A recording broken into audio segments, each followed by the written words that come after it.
ಈ ತರ ಪರಿಸ್ಥಿತಿ ಯಾರಿಗೂ ಬರಬಾರ್ದು.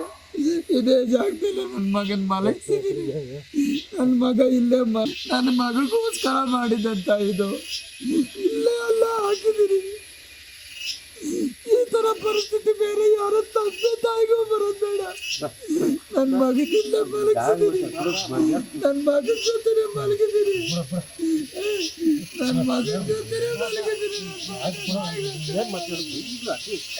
ನನ್ನ ಮಗ ಇಲ್ಲೇ ಮಲಗಿದ್ದಾರೆ. ನೋಡಿ, ಯಾರ್ಯಾರು ಬ್ಯಾಡ್ ಕಾಮೆಂಟ್ ಮಾಡ್ತೀರಾ ಅರ್ಥ ಮಾಡ್ಕೊಳ್ಳಿ. ಅವ್ರ ತಂದೆ. ಎಲ್ರಿಗೂ ನಮಸ್ಕಾರ. ನಮ್ಮ ನ್ಯೂಸ್ ಅಲರ್ಟ್ ಯೂಟ್ಯೂಬ್ ಚಾನಲ್ಗೆ ನಿಮಗೆ ಸ್ವಾಗತ. ನಾನು ಚಂದನ್. ಚಿನ್ನಸ್ವಾಮಿ ಸ್ಟೇಡಿಯಂನ ದುರಂತದ ಬಗ್ಗೆ ಸಾಕು ಮಾತಾಡೋದು ಬೇಡ ಅಂತ ಅನ್ನಿಸ್ಬಿಟ್ಟಿದೆ. ಆದರೂ ಸಹ ಬೆಳಗ್ಗೆಯಿಂದ ಒಂದಷ್ಟು ನನ್ನ ಸ್ನೇಹಿತರು ಆ ವಿಡಿಯೋವನ್ನು ಕಳಿಸಿ ಇದ್ರ ಬಗ್ಗೆ ನೋಡ್ತೀರ ನಿಜಕ್ಕೂ ಹೊಟ್ಟೆ ಉರಿತೈತೆ. ಒಂದಷ್ಟು ಈ ಪಾಪಿ ಮಕ್ಕಳು ಇರ್ತಾವಲ್ಲ, ಅಪ್ಪ ಅಮ್ಮನ ಮಾತು ಕೇಳದೇ ಇರೋವಂಥವು ಅಂಥವು ಕೊಂಚೂರು ಉಗಿದ ಬುದ್ಧಿ ಆದರೂ ಹೇಳಿ ವಿಡಿಯೋಗಳನ್ನ ಪ್ರಸಾರ ಮಾಡಿ ಒಂದಷ್ಟು ಜನ ನೋಡ್ತಾರೆ ನಿಮ್ಮ ಚಾನಲಲ್ಲಿ ಅಂತ ಕಳಿಸಿದ್ರು. ಆ ತಂದೆ ಗೋಳ ಆಡ್ತಿರೋವಂಥದ್ದನ್ನು ನೀವು ಗಮನಿಸಿದ್ರಿ. ಆರಂಭದಲ್ಲೇ ವಿಡಿಯೋನ ಪ್ಲೇ ಮಾಡಿದ್ನಲ್ಲ, ನೀವು ನೋಡಿದ್ರಿ. ನಿಜಕ್ಕೂ ಅವರ ಆ ಗೋಳಾಟದಲ್ಲಿ ಎಷ್ಟು ಅಪಾರವಾದ ನೋವಿದೆ, ಜೊತೆಗೆ ತನ್ನ ಮಗ ಮತ್ತೆ ವಾಪಸ್ ಬರೋದಿಲ್ಲ ಅನ್ನುವಂಥ ಒಂದು ಅಳು, ಆಕ್ರಂದನ. ನಮ್ಮ ಕಡೆ ಹೇಳ್ತೀವಿ ಅಂತ್ಯ ಸಂಸ್ಕಾರ ಮಾಡ್ತೀವಿ ಎರಡು ವಿಧದಲ್ಲಿ, ಒಂದು ಸುಡ್ತಾರೆ, ಇನ್ನೊಂದು ಮಣ್ಣು ಮಾಡ್ತಾರೆ. ಆ ಮಣ್ಣು ಮಾಡಿರ್ತಕ್ಕಂಥ ಜಾಗದಲ್ಲಿ ಒದ್ದಾಡಿ ಗೋಳ ಆಡ್ತಾ ಇದ್ದಾರೆ ಅವ್ರ ತಂದೆ. ಯಾಕೆ ಹುಡುಗ ಸ್ಟೇಡಿಯಂನಲ್ಲಿ ಹೋಗ್ತು, ತಂದೆ ತಾಯಿ ಯಾವ ಊರಿನವರು, ಎಲ್ಲಿ ಹೋಗಿದ್ರಿ ಇವನನ್ನು ಬಿಟ್ಬಿಟ್ಟು? ಸಹಜವಾಗಿ ಸಾಕಷ್ಟು ಜನಕ್ಕೆ ಪ್ರಶ್ನೆಗಳಿರ್ತವೆ. ಇವರು ಹಾಸನ ಜಿಲ್ಲೆಯ ಬೇಲೂರು ತಾಲೂಕಿನ ಒಂದು ಗ್ರಾಮದವರು. ಇವ್ರ ತಂದೆ ತಾಯಿ 20 ವರ್ಷದ ಹಿಂದೆನೇ ಬೆಂಗಳೂರಿಗೆ ಬಂದು ನೆಲೆಯಾಗಿರ್ತಾರೆ. ಕೆಲಸ ಕಾರ್ಯ ಉದ್ಯೋಗ ಅದು ಇದು ಮಾಡಿರ್ತಾರೆ. ಅವ್ರ ತಂದೆ ಒಂದು ಮಾಧ್ಯಮದಲ್ಲಿ ಪ್ರತಿಕ್ರಿಯೆಯನ್ನು ಕೊಡ್ತಾ ಇದ್ರು. 100 ಕೋಟಿ ಆಸ್ತಿ ಐತೆ, ಇವತ್ತು ಮಗನೇ ಇಲ್ಲ ಅದನ್ನು ತಿನ್ನೋದಕ್ಕೆ, ಅನುಭವಿಸೋದಕ್ಕೆ, ಅದನ್ನು ನೋಡೋದಕ್ಕೆ ಅಂತ.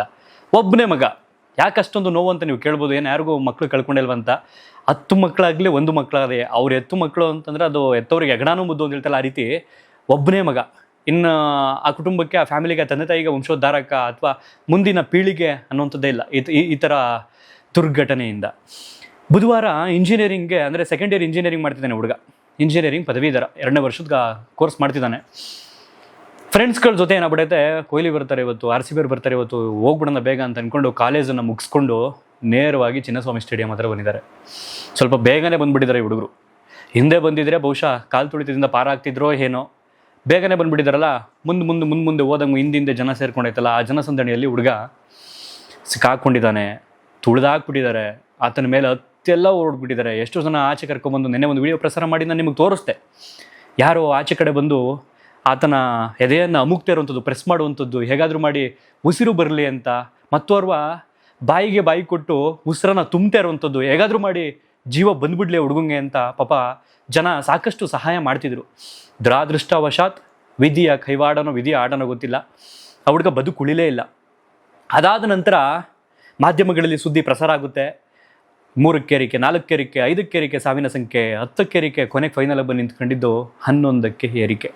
ಅದಾದ ನಂತರ ಯಾರ್ಯಾರು ಎಲ್ಲೆಲ್ಲಿಂದ ಬಂದರು, ಅವರ ಹೆಸರುಗಳೇನು, ಅವರ ID ಕಾರ್ಡ್ ಪ್ರೂಫು ಎಲ್ಲವನ್ನು ಕೂಡ ತೆಗೆದ ನಂತರ ಗೊತ್ತಾಯಿತು ಇಂತಿಂಥ ಊರಿನವರು ಅಂತ. 10 ಜನ ಕರ್ನಾಟಕದವರು, ಓರ್ವ ಮಾತ್ರ ಕೊಯಮತ್ತೂರು ಅಂದರೆ ತಮಿಳ್ನಾಡಿನವನು. ಅವನು ಕಾಲೇಜ್ ಹುಡುಗನೆ. ಬಹುತೇಕ 11 ಜನರಲ್ಲಿ 35 ವರ್ಷ ಒಳಗಿನವರೇ ಸತ್ತಿರ್ತಕ್ಕಂಥದ್ದು. ಎಸ್ಪೆಷಲಿ ಅದರಲ್ಲೂ 16 ವರ್ಷ, 17 ವರ್ಷ, 18 ವರ್ಷ, 20 ವರ್ಷದವರೇ ಜಾಸ್ತಿ ಸತ್ತಿರುವಂಥದ್ದು, ಅಂದರೆ ಕ್ರೇಜ್. ಅದಾದ ನಂತರ ID ಕಾರ್ಡು ಅದು ಇದು ಪ್ರೂಫ್ ಸಿಕ್ಕುತ್ತೆ. ಅದಾದ ನಂತರ ಫ್ಯಾಮಿಲಿಯನ್ನು ಸಂಪರ್ಕ ಮಾಡುವಂತಹ ಕಾರ್ಯ ನಡೆಯುತ್ತೆ ಗೌರ್ಮೆಂಟಿಂದ. ಆ ತಂದೆ ತಾಯಿಗೆ ಎಷ್ಟು ಶಾಕ್ ಆಗಿರಬೇಡ. ಅವ್ರು ಏನೋ ಕೆಲಸ ಕಾರ್ಯಕ್ಕೆ ಹೋಗಿರ್ತಾರೇನೋ, ಅಥವಾ ಮಕ್ಕಳು ಹೋಗವ್ರೆ ಅಂತ ಅವ್ರು ಎಕ್ಸ್ಪೆಕ್ಟೇ ಮಾಡಿರಲಿಲ್ವೇನೋ. ಅವರು ಕೂಡ ನಮ್ಮಾಗೆ ಕೂತ್ಕೊಂಡು ಮಾಧ್ಯಮಗಳಲ್ಲಿ ಸುದ್ದಿ ನೋಡ್ತಿದ್ರೇನೋ. ನಮ್ಮನೇದೇ ಈ ಥರ ಆಗುತ್ತೆ ಅಂತ ಊಹೆ ಮಾಡ್ಕೊಳ್ಳೋದಕ್ಕೂ ಆಗಿರಲ್ಲ. ಅಂಥ ಸಂದರ್ಭದಲ್ಲಿ ಹಿಂಗೆ ನಿಮ್ಮ ಮಗ ಚಿನ್ನಸ್ವಾಮಿ ಸ್ಟೇಡಿಯಂನಲ್ಲಿ ಹಿಂಗಾಗೈತೆ, ಬನ್ನಿ ಆಸ್ಪತ್ರೆಗೆ ಹೆಂಗೆ ಅಂತ ಹೇಳ್ತಾರೆ. ಇನ್ನು ತಂದೆ ಅದು ಹೆಂಗೆ ಕೇಳ್ಕೊಳ್ತಾರೋ ಅದನ್ನು, ಸುದ್ದಿಯನ್ನು. ಅದಾದ ನಂತರ ಅದು ಹೆಂಗೆ ಬರ್ತಾರೋ ಅಲ್ಲಿಗೆ ಇಮ್ಯಾಜಿನ್ ಮಾಡ್ಕೊಳ್ಳೋದಕ್ಕೂ ಸಾಧ್ಯ ಆಗ್ತಿಲ್ಲ. ಅದಾದ ನಂತರ ತುಂಬ ಗೋಳಾಡ್ತಾರೆ. ಗೌರ್ಮೆಂಟ್ ಈ ಕಡೆ 10 ಲಕ್ಷ ಪರಿಹಾರ ಹಣವನ್ನು ಘೋಷಣೆ ಮಾಡುತ್ತೆ. ತಂದೆ ಹೇಳ್ತಿರ್ತಾರೆ, ನಾನೇ 50 ಲಕ್ಷ ಕೊಟ್ಬಿಡ್ತೀನಿ, ನನ್ನ ಮಗನ ವಾಪಸ್ ಕೊಟ್ಬಿಡಿ ಅಂತ. ಇವತ್ತು ವೈರಲ್ ಆಗಿರ್ತಕ್ಕಂಥ ವಿಡಿಯೋ ಇದು.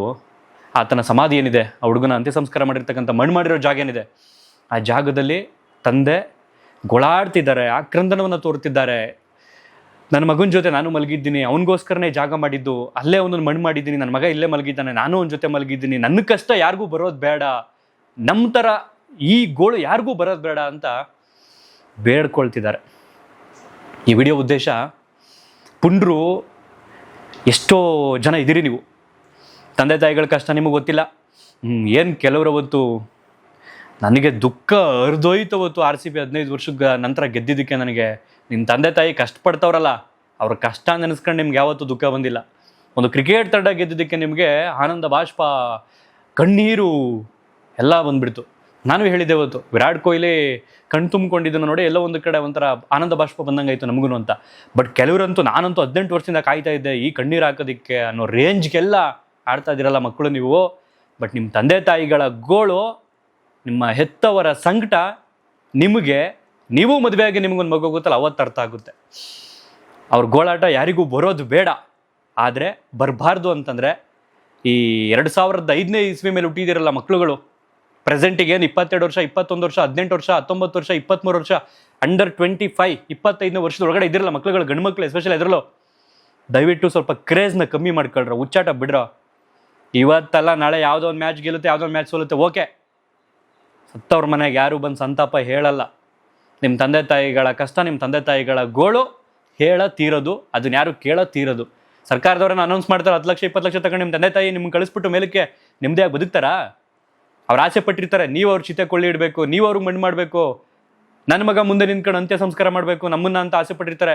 ಬಟ್ ನಿಮಗೆ ಅವರೇ ಹುಡ್ಸಿರೋ ಅಂಥವ್ರು, ಅವರೇ ನಿಮ್ಮನ್ನು ಕೈಯಿಂದ ಬೆಳೆಸಿ ಅವರೇ ಮಣ್ಣು ಮಾಡಿಬಿಡ್ತಾರೆ ಅಂತಂದರೆ ಸಾಧ್ಯವೇ ಇಲ್ಲ.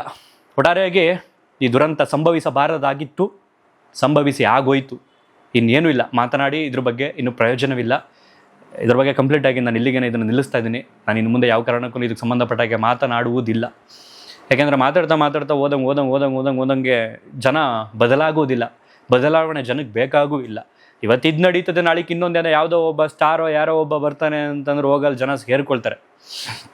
ಅದೇ ಹೆಣ್ಮಗು ಸೌಜನ್ಯಂಗೆ ಈ ಥರ ಪರಿಸ್ಥಿತಿ ಬಂದಾಗ ಎಷ್ಟು ಜನ ಈ ಥರ ಸೇರಿದ್ರು.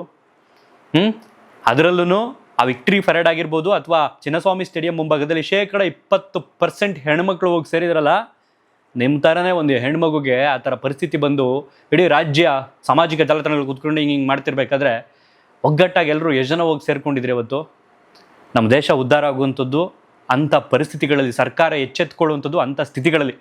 ಕ್ರೇಜ್ ಅಂತೆ ಕ್ರೇಜು. ಓಕೆ, ಮತ್ತೊಂದು ವಿಡಿಯೋದಲ್ಲಿ ಸಿಗ್ತೀನಿ. ಧನ್ಯವಾದ. ಮೃತರ ಆತ್ಮಕ್ಕೆ ಶಾಂತಿ ಸಿಗಲಿ. ದಯವಿಟ್ಟು ಸರ್ಕಾರದವರು, ಸ್ಥಳೀಯರು, ಅಲ್ಲಿಗೆ ಸಂಬಂಧಪಟ್ಟ ಶಾಸಕರಿರ್ತೀರಿ, ಸಚಿವರಿರ್ತೀರಿ, ದಯವಿಟ್ಟು ಹೋಗಿ ಆ ಕುಟುಂಬಗಳಿಗೆ ಒಂದಿನ ಒಂದು ಅರ್ಧ ಗಂಟೆ ಕೂತ್ಕೊಂಡು ಸಾಂತ್ವನವನ್ನು ಹೇಳ್ತಿ ಅಂತ ಕೇಳ್ತಾ ಈ ವಿಡಿಯೋನಲ್ಲಿ ಎಂಡ್ ಮಾಡ್ತಾ ಇದ್ದೀನಿ. ಧನ್ಯವಾದ. ಈ ಥರ ಪರಿಸ್ಥಿತಿ ಯಾರಿಗೂ ಬರಬಾರ್ದು. ಇದೇ ಜಾಗದಲ್ಲಿ ನನ್ನ ಮಗನ ಮಲಗಿಸಿದ್ದೀನಿ. ನನ್ನ ಮಗ ಇಲ್ಲೇ ನನ್ನ ಮಗಳಿಗೋಸ್ಕರ ಮಾಡಿದಂತ ಇದು ಇಲ್ಲೇ ಎಲ್ಲ ಹಾಕಿದ್ದೀನಿ. ಈ ಥರ ಪರಿಸ್ಥಿತಿ ಬೇರೆ ಯಾರ ತಂದೆ ತಾಯಿಗೂ ಬರೋದು ಬೇಡ. ನನ್ನ ಮಗನಿಂದ ಮಲಗಿಸಿದ್ದೀನಿ, ನನ್ನ ಮಗನ ಜೊತೆ ಮಲಗಿದ್ದೀನಿ, ನನ್ನ ಮಗನ ಜೊತೆ ಮಲಗಿದ್ದೀನಿ, ನನ್ನ ಮಗ ಇಲ್ಲೇ ಮಲಗಿದ್ದಾರೆ. ನೋಡಿ, ಯಾರ್ಯಾರು ಬ್ಯಾಡ್ ಕಾಮೆಂಟ್ ಮಾಡ್ತೀರಾ ಅರ್ಥ ಮಾಡ್ಕೊಳ್ಳಿ. ಅವ್ರ ತಂದೆ